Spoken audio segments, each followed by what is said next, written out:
Hello, and welcome to this session of Kick It Up a Notch, the series from the Moody College Center for Advancing Teaching Excellence, or CATE, that aims to help you take your class to the next level.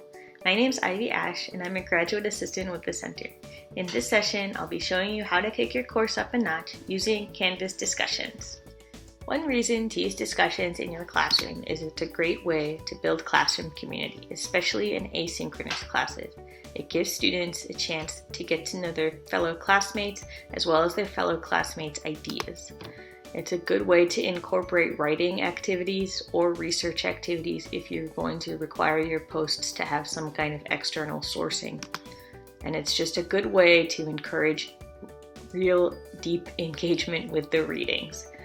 The prompts that you use for discussions can really encourage students to get a bit deeper into the readings that you've assigned.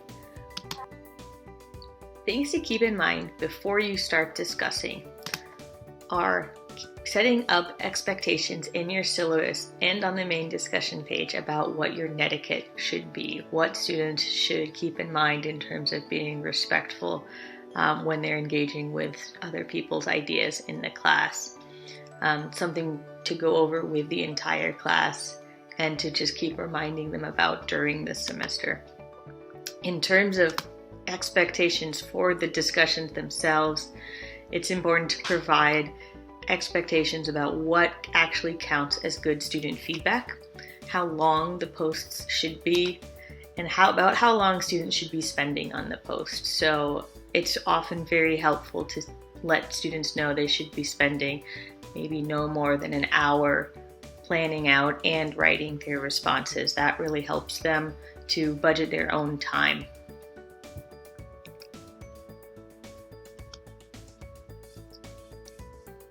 In terms of integrating discussions into your actual class, it's helpful to set due dates before your class meeting so you can directly pull in what people have said in the discussions and to link it to in-class material.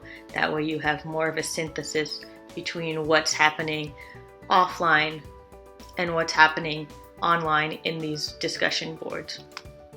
You can also encourage students to take advantage of embedded material that you can put into discussion posts in Canvas. So you can add in images, you can pull in audio, they can bring in other class documents or links to other pages and things like that. So it's really a chance to do some multimedia work in the classroom. It doesn't have to be just writing or just text. And that kind of flexibility can be really helpful for students in terms of giving them options about presenting their work.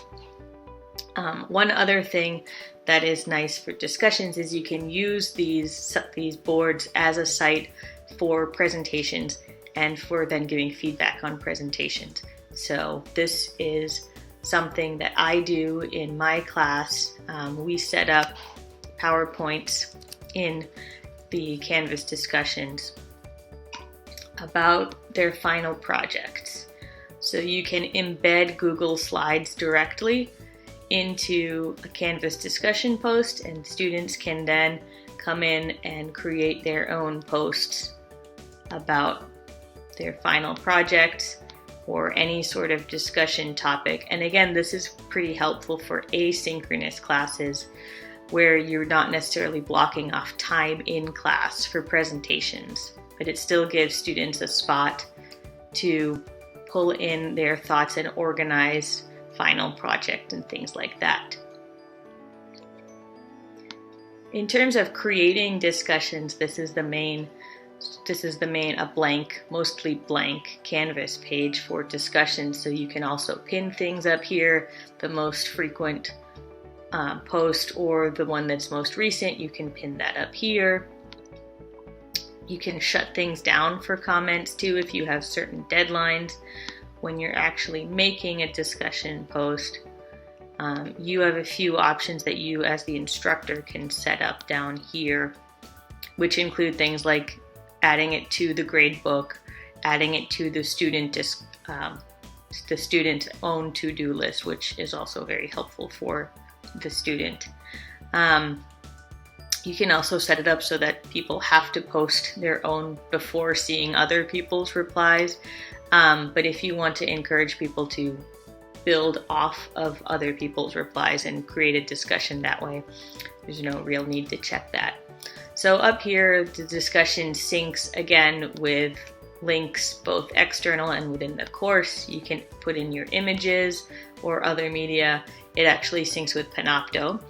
And then for the presentations that I just showed, those were all Google Slides that were then pulled in directly to the discussion format. So there are a lot of options, and you can definitely go well beyond just a standard discussion post in Canvas. If you have any other questions or just want to reach out to us at Moody Kate, you can email us at moodykate@austin.utexas.edu. We have other Kick It Up a Notch videos on our website under initiatives, and we look forward to hearing from you. Thanks for watching.